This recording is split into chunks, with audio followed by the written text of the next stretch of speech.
अब आपको उत्तर प्रदेश के मुख्यमंत्री योगी आदित्यनाथ के विदेश दौरे की बात बताते हैं, क्योंकि आजकल वो भी अपने विदेश दौरे पर हैं।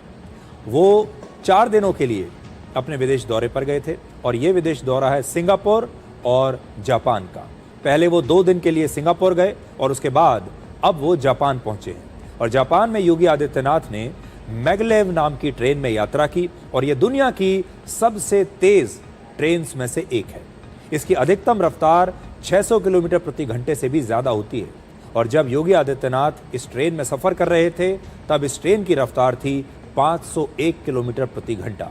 अब आप मुख्यमंत्री योगी आदित्यनाथ की इस यात्रा की कुछ तस्वीरें देखिए जो आज जापान से आई है।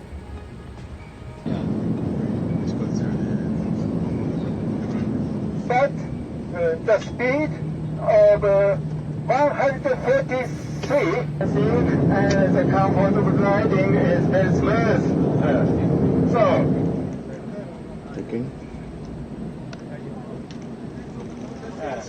when the magnet is operating commercially, the truck will be covered with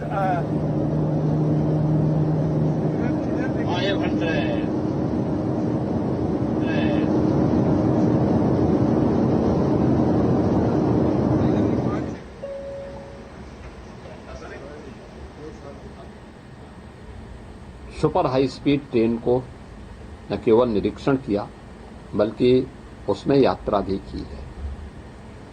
सबने देखा है उसकी स्पीड, यानी मुश्किल से 2 मिनट में वह 500 किलोमीटर से अधिक की स्पीड पकड़ ले रही थी। 150 किलोमीटर की स्पीड के बाद उसके पहिए ऊपर आ जाते थे और ट्रेन हवा में फिर बात करते हुए दिखाई देती थी। यानी हम लोगों ने इस पूरी यात्रा में देखा कि कुछ ही किलोमीटर यानी 120 किलोमीटर की यात्रा को हम लोगों ने कुछ ही मिनटों में तय कर दिया था। ये सुपर हाई स्पीड की मैग्नम ट्रेन जो है वह एक मॉडल जापान ने प्रस्तुत की है। तो आप अंदाजा लगाइए कि जो जापान की ट्रेन है 600 किलोमीटर प्रति घंटे की रफ्तार से चलती है और ये इतनी रफ्तार है कि बहुत सारे जो हवाई जहाज हैं वो भी लगभग 600-700 किलोमीटर प्रति घंटे की रफ्तार से ही उड़ते हैं। यानी लगभग वही स्पीड अचीव कर ली है जो कि किसी मध्यम दर्जे के हवाई जहाज की स्पीड होती है।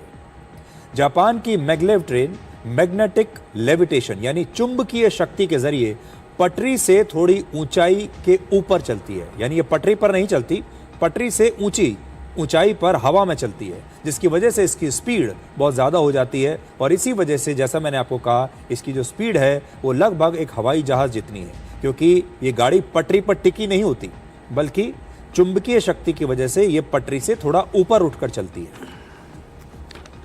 ये योगी आदित्यनाथ की सिंगापुर और जापान की पहली यात्रा है और इस यात्रा का उद्देश्य उत्तर प्रदेश के लिए अंतर्राष्ट्रीय निवेश जुटाना है।